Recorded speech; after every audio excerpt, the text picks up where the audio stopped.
নামে নাই হাসিনার সময় মেয়েরা মেয়েরা যদি আন্দোলন না করতো, বুকে হাত দিয়ে এই যে জুলাই বিপ্লবে যারা আছে তারা বলেন তো, যে মেয়েরা যদি রাস্তায় না নামতো এই আন্দোলন কি সফল হতো? সফল হতো?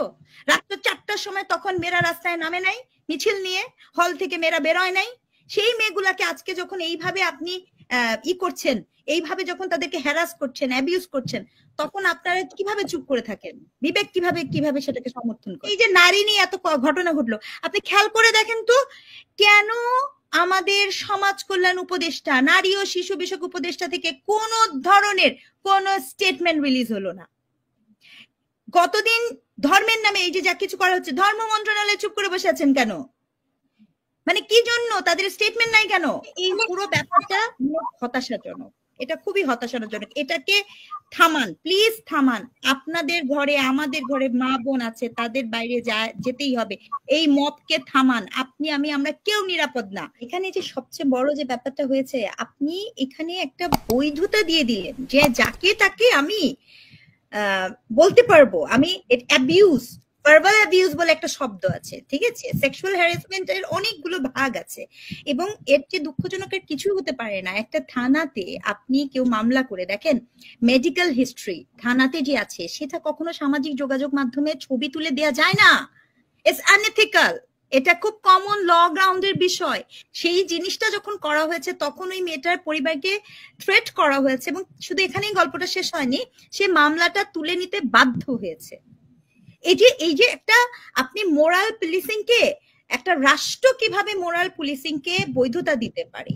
কেন ওই থানায় যখন আমরা দেখতে পাচ্ছি, আপনি ওটাও পাবেন ভিডিওটাতে, যে যেখানে ওই যে মেয়েটি মামলা করেছে তার ডিটেলটা ছবি তুলে, তার ফোন নাম্বার এগুলো দিয়ে দেওয়া হচ্ছে। তো তখন স্বরাষ্ট্র মন্ত্রণালয় উনি কি করেন? উনি স্বরাষ্ট্র উপদেষ্টা, উনি করেনটাকে আমি একদম নৈতিকভাবে মনে করি উনার পদে থাকার কোন ধরনের মানে মোরাল গ্রাউন্ড নাই। সকল প্রকার মোরাল গ্রাউন্ড উনি হারিয়েছেন। উনি রাত্র 3টা থেকে শুরু করে 4টার সময় বসে বসে শেখ হাসিনার নাটক করেন, বসে বসে প্রেস ব্রিফিং করেন। উনি জানমালের নিরাপত্তা দিতে পারছেন না। আচ্ছা, আপনি আমাকে বলেন, এই যে দেখেন 8 বছরের বাচ্চা মাগুরাতে ধর্ষণ হয়ে মারা গেছে বাচ্চা, আমি জানি না ঢাকা বিশ্ববিদ্যালয়ে, ঢাকা মেডিকেলের আইসিইউতে নাকি আছে, এখন নানা ধরনের খবর আসছে। 3 বছরের বাচ্চা, তার আগের দিন একজন তার স্বামী প্রবাসী থাকে, ওনার নারী শুধু গলাটা পাওয়া গেছে। এগুলো তো একটা, সকল দায়িত্ব তো তাকে নিতে হবে। This is nothing about this issue. What about the other issue? আমার ধর্ষণ বাড়ছে, আমার খুন বাড়ছে, আমার ডাকাতি বাড়ছে, এগুলোর দায়িত্ব কে নিবে?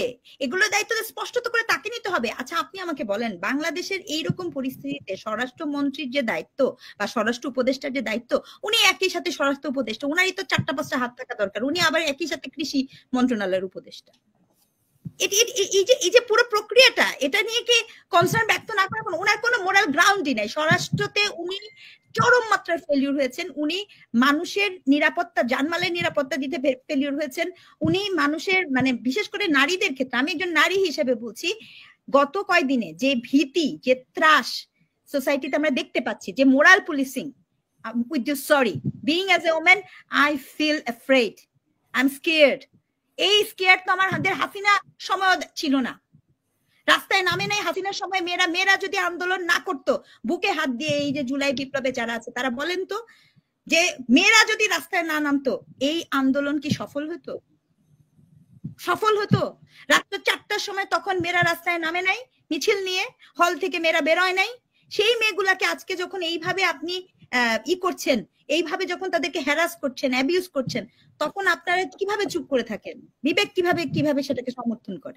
এটাই বলার ছিল আসলে। আমরা এটা আমি বুঝি যে একটা ভীষণ ক্রাইসিস মোমেন্ট থেকে আরেকটা মোমেন্টে, একটা যে কোনো দেশ রাষ্ট্র যখন ট্রানজিশনাল একটা পিরিয়ড পার করে তখন অস্থিরতা থাকে, কিন্তু সেই অস্থিরতাকে নিয়ন্ত্রণ করার মতো সক্ষম একটা সরকার ব্যবস্থা থাকা ভীষণভাবে জরুরি। আপনি যে কোনো অর্থে, শুধু নির্বাচনের কথাটা আমি একজন নাগরিক হিসেবে বলছি, যে নির্বাচনের বিষয়টার থেকেও খুব গুরুত্বপূর্ণ হচ্ছে আপনি আসলে মানুষের জানমালের নিরাপত্তা নিশ্চিত করুন। একটা স্থিতিশীল পরিবেশ আগে নিশ্চিত করুন। এই স্থিতিশীল পরিবেশ যখনই আপনি নিশ্চিত করবেন, দেখবেন আপনার অন্য সমস্যাগুলো অটোমেটিক্যালি সলভ হবে। কিন্তু সেই আপনার প্রায়োরিটি, আমি এটা এর আগেও বারবার বলেছি, যে একটা এত প্রত্যাশা, এত প্রায়োরিটি, মানে একটা একটা মানে আয়না ঘর থেকে বায়না ঘরে পরিণত হওয়া। মানে আমরা যারা ঢাকায় আছি, মানে কি একটা অবস্থা, রাস্তায় যে কেউ যে শুয়ে পড়ছে, এদিক দিয়ে রাস্তা বন্ধ করে দিচ্ছে, ওদিক দিয়ে রাস্তা বন্ধ করে দিচ্ছে, মানে হাবি জাবি যা কিছু আছে তার মধ্যে আবার রাজনীতিও আছে, সবকিছু একদম ডিসগাস্টিং। এটা যেমন প্রথমেই আপনার বলা উচিত ছিল, ডিএমপি কমিশনার থেকে প্রথমেই আপনার রাজপথকে বলে দেওয়া উচিত ছিল যে এতদিন পর্যন্ত আপনি কোনো সভা সমাবেশ যাই কিছু হোক সেটা এইভাবে হবে না, সবকিছুতে একটা প্রসেস আছে।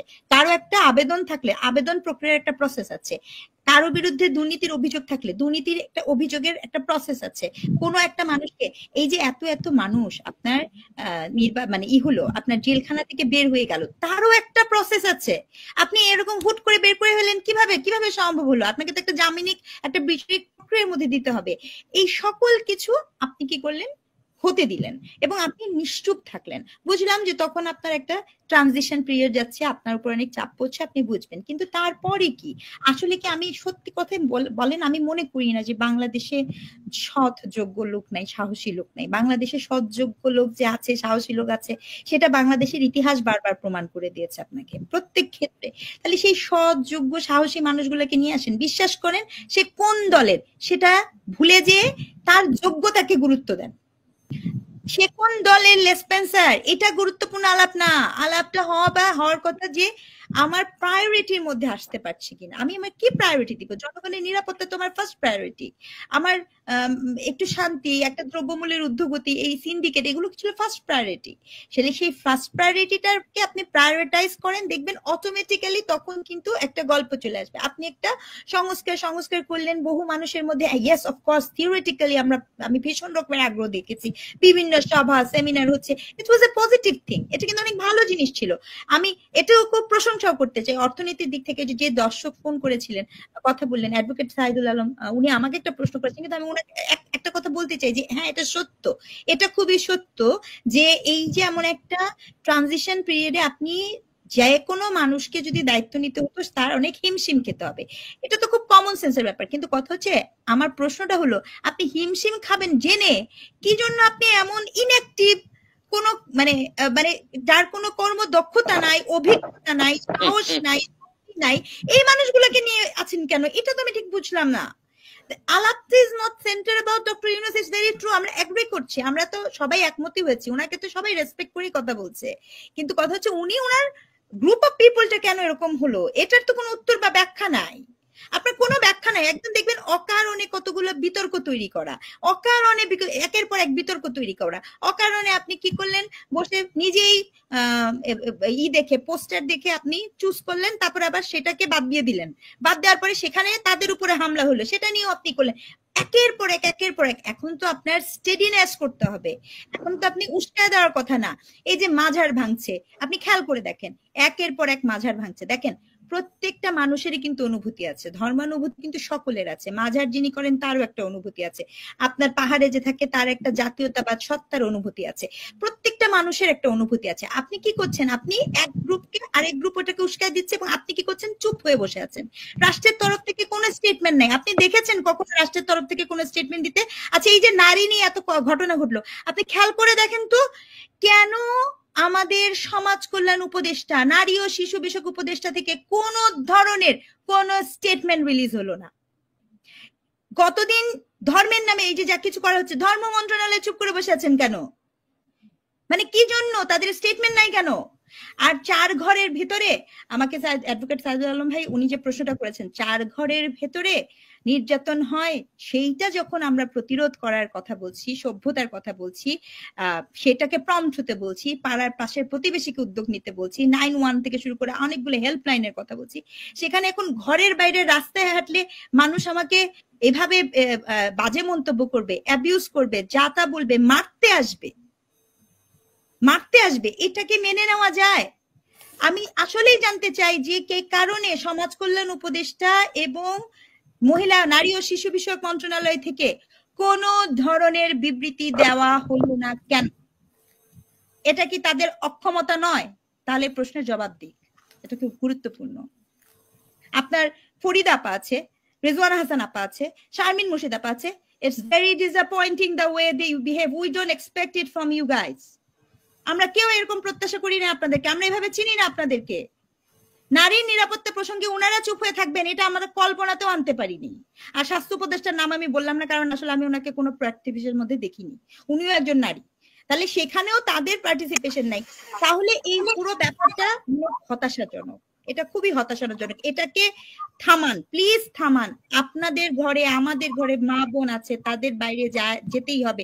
এই মবকে থামান। আপনি আমি আমরা কেউ নিরাপদ না, এই নিরাপত্তা দিতে হবেই হবে। এই জায়গায় সবাই ঐক্যবদ্ধ হন প্লিজ। আজকে হয়তো অন্যের মেয়ের হচ্ছে দেখে সবাই চুপ করে আছে, কিন্তু কালকে যে আপনার মেয়েটার হবে না সেটাও তো কোনো নিশ্চয়তা নাই, বা আপনার উপর হবে না।